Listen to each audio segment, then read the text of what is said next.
Hello, hello, hello. We are now on episode 5 on the 10 ways that God is constantly involved in our lives. And this is for the B'nai Academy and Torah for Gentiles. Now, I'm your host, Rabbi Zevi Weinberg. We discussed the previous 4 ways that God is constantly creating the physical, that God gave us the Torah, and the Torah is God's teaching us, which is constant growth. Everything we go through is growth. It helps us grow. And of course, our soul itself, which is a spiritual thing, it's not physical at all, is combined in our body. And this gives us a constant life force, which is a miracle. And everything that's living is a miracle from God that it's even alive. Let us discuss now something else, which is really amazing. We are all complementary. Behind me now, you'll see there's an ocean, there's palm trees, there's trees. We know that we get oxygen from the trees. We complement each other. If the trees decided, no, I want a new identity, I want a human, we would all die. In fact, there's insanity going on in the world today of choosing identities. I have good news for everybody, and that is that your identity has already been chosen for you. You don't have to discover to become a cat or a mouse. In fact, you're a wonderful person. You're a human being. And in fact, you're a male or a female. That's because that is your mission in life. If you're a male, your mission is to be a good husband, a good father. If you're a female, your mission is to be a good mother, be a good wife. Of course, if you have that, you have the world. Without that, in fact, the secular, I don't want to blame any ideas, but basically it's kind of human selfishness. As soon as people get the pill, apart from 2 groups in the world, evangelical Christians and the Orthodox Jews, every other group basically is going to die out for the simple reason that it seems that they don't value themselves enough to procreate and have more life.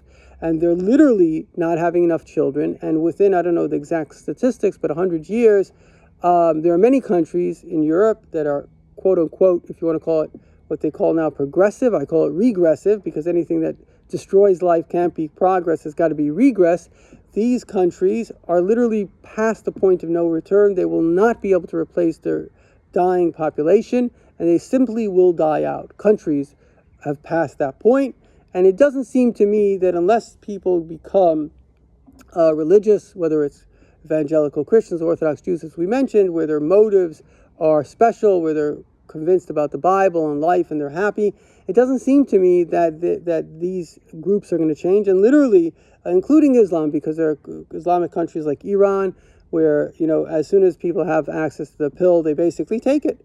And then they don't get pregnant, they don't have the children. So it's a very sad statement. It means that they don't value life, or maybe they don't even value their own life, because it's only a tendency to try to procreate and recreate life that you value. But in any event, the point that I'm trying to say here is that we're all here on a mission. We complement each other. And that's why being a Jew or being a Gentile is the greatest privilege in the world. You could have been a cockroach, you're just a bit of DNA. You could have been literally a mosquito. God chose you to be a human, and He has a mission for you as a purpose. Basically, the basic purpose of us all is to have faith, not to fear, and to increase in the realm of goodness and kindness. That's our mission. And it's a beautiful mission, to make the world a better place, and we all make the world a better place. But we have to embrace the fact that we have a special mission. Now, I'm not here to be PC. I'm here to tell you the Word of God, what God is saying. And the first and obvious mission of a woman is to have children. That's her mission in this world. If women have the greatest mission in the world, because without women, there can be no future. But it's an obligation on men itself. In fact, it's interesting. According to the Torah, in fact, it's the first mitzvah of the Torah, the first commandment is to have children. According to the Torah, God tells the male to have children, not the female. It's very interesting. Why? Because it's only natural for a woman to have children. Her whole biological system is teaching her to have children. But the male may be selfish. And God says, don't be selfish. The whole world depends on you.